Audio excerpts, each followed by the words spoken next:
Bismillahirrahmanirrahim. Si Udin pintar menyelam. Tiba-tiba matanya sembab. Jika kami ucapkan salam, Maka hadirin wajib menjawab. Assalamualaikum warahmatullahi wabarakatuh.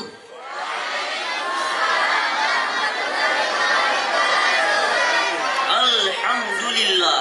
Alhamdulillahilladzi anzala al-Qur'an hudan linnas wa bayyinatin minal huda wal furqan.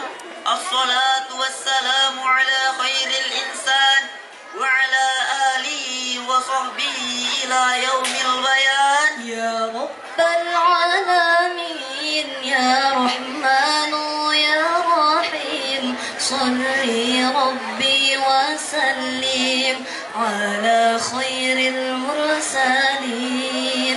Ya Rabbal Alamin, Ya Rahmanu, Ya Rahim, Salli Rabbi wa Sallim ala khairil mursalin. Allahumma antas salam wa minkas salam. Tabarakta Rabbana ya dzal jalali wal ikram. Allahumma antas salam wa minkas salam. Tabarakta Rabbana ya dzal jalali wal ikram. Amma ba'd. Dewan Hakim yang arif dan bijaksana, Hadirin sebangsa dan setanah air, rahimakumullah. Nice bit. Seorang furolog yang dapat mendeskripsikan kejadian-kejadian besar yang akan terjadi. Dalam bukunya Mega Trends 2000 menjelaskan abad 21 merupakan abad perkembangan umat beragama. Dapat kita saksikan hadirin, lembaga-lembaga pendidikan semakin makmur, masjid-masjid semakin menjamur, pengajian dan pengkajian ini tidak lagi sebatas forum dan podium, melainkan sudah merambah pada media cetak dan media elektronika. Hal ini patut untuk kita syukuri dengan mengucap kalimat syukur Alhamdulillah. Hadirin, tokoh dunia seperti Mahatma Gandhi, seorang revolusioner dunia, pernah memperingatkan tentang salah satu dari 7 dosa sosial yang paling fatal adalah Education without character. pendidikan tanpa karakter atau moralitas. Bahkan pendidikan yang menghasilkan manusia-manusia berkarakter ini telah lama didengung-dengungkan oleh Bapak Pandita Pendidikan Indonesia Ki Hajar Dewantara dengan pendidikan yang berpilar kepada Cipta, rasa, dan karsa. bermakna bahwa pendidikan tidak sekedar memberikan pengetahuan, tetapi juga mengasah afeksi moral sehingga menghasilkan karya bagi kepentingan umat manusia, termasuk di dalamnya tentang pendidikan di dalam keluarga.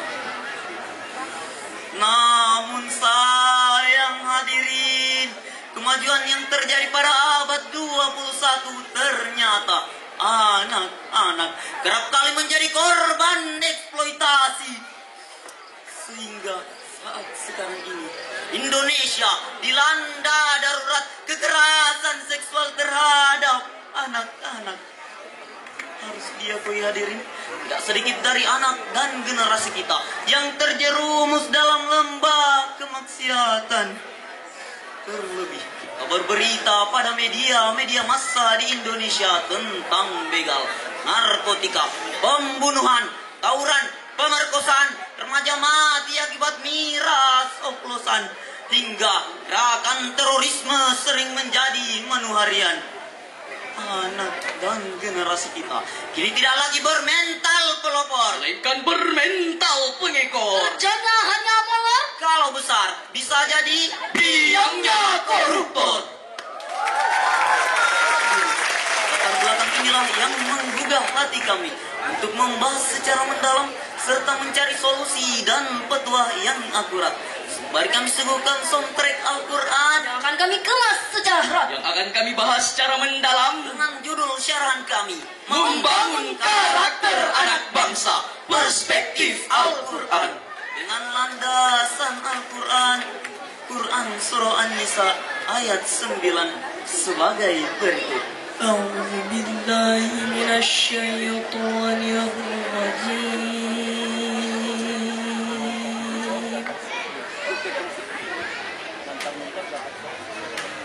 بسم الله الرحمن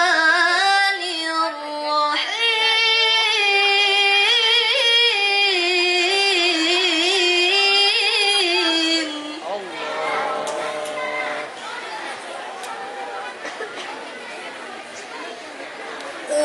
وليخشى الذين لو تركوا من خلفهم ذرية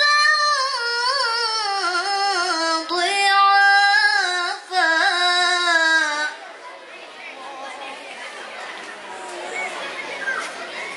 لو تركوا من خلفهم ذرية ضعافا خافوا عليهم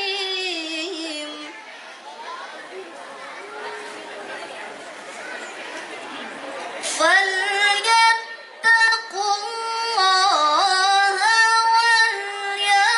وليقولوا قولا سديدا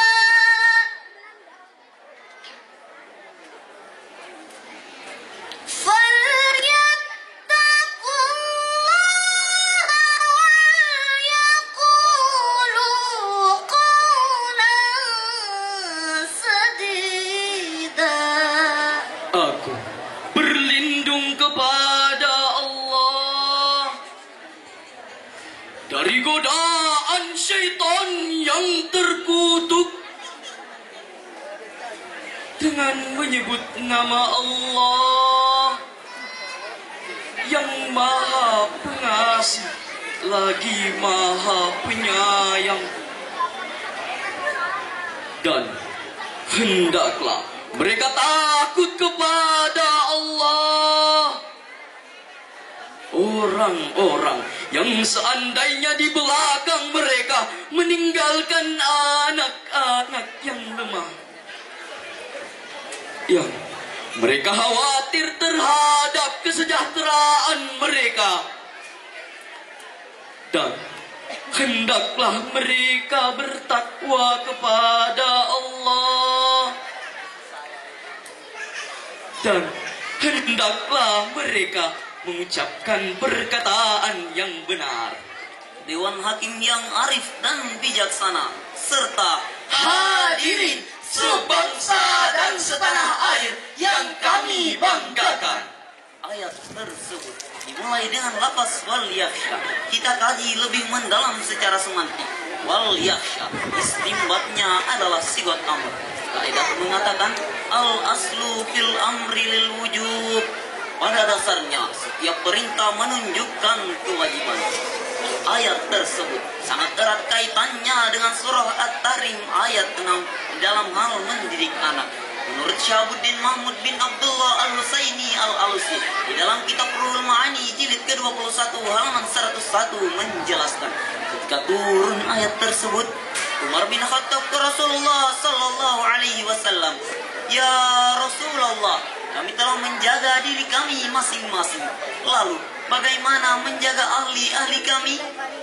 Rasulullah sallallahu alaihi wasallam menjawab, "Kamu larang mereka terhadap hal-hal yang dilarang Allah kepadamu, dan kamu perintahkan terhadap hal-hal yang diperintahkan Allah kepadamu.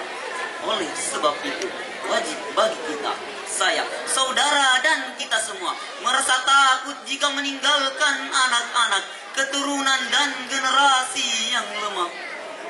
Oleh sebab itu, jika hal ini tidak melekat pada diri seorang anak dan generasi kita, kami yakin mereka bukan sebagai pelopor pembangun bangsa, Melainkan sebagai pembawa virus pembangunan, Menghambat pembangunan, bahkan penghancur pembangunan."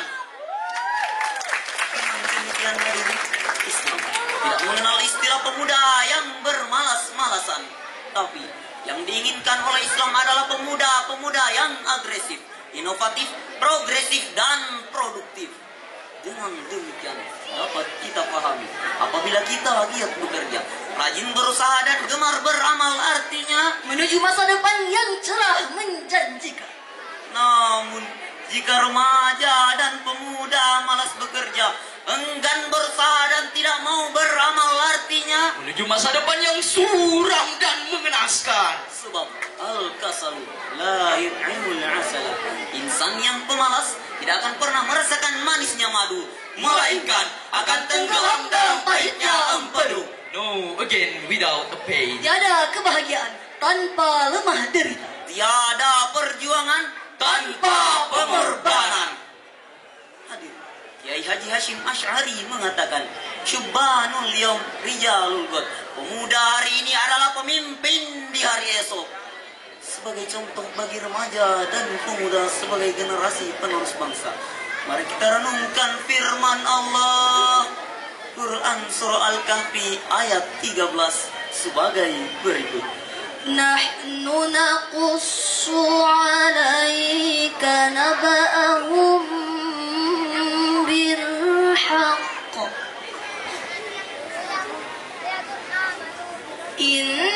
Innahum fityatun amanu bi rabbihim wa zidnahum huda.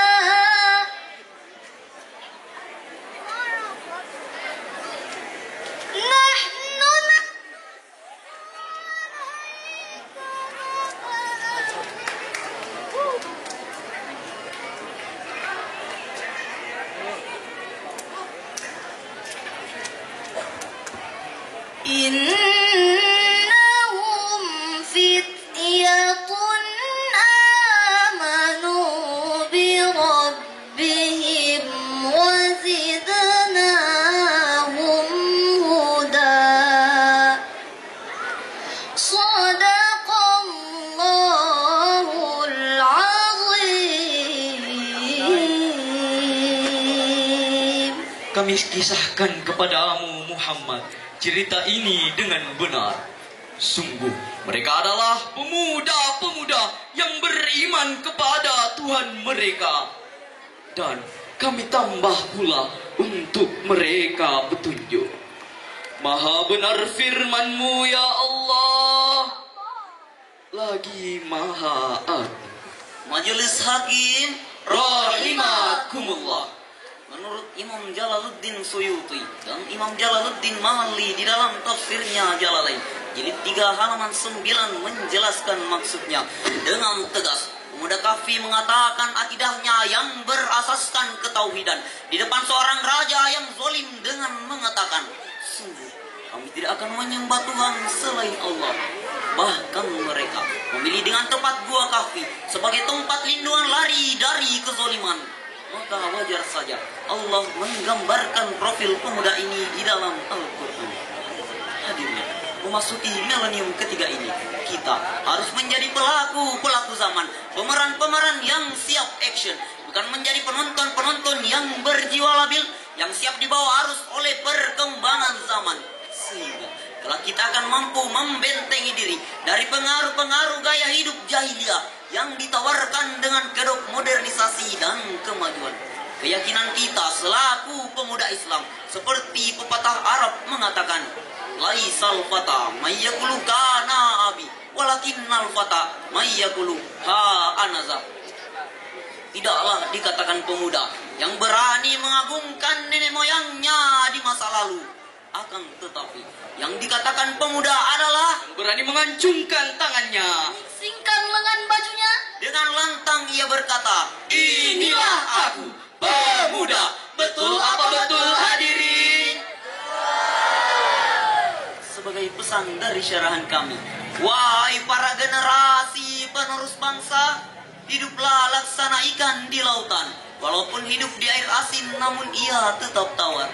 Laksana menari ikuti gendang, jangan larut dalam irama. Sebab Mantap dan kokohnya keyakinanlah yang akan selalu menjaga moralitas muslim yang sejati, yang selalu konsisten dengan azas hidupnya. Maka insya Allah mereka akan meraih prestasi gemilang pada masa yang akan datang. Amin ya Rabbal Alamin. Demikianlah syarahan dari kami. 7 dikali 7 sama dengan 49. Setuju? Tidak setuju. Yang penting penampilan.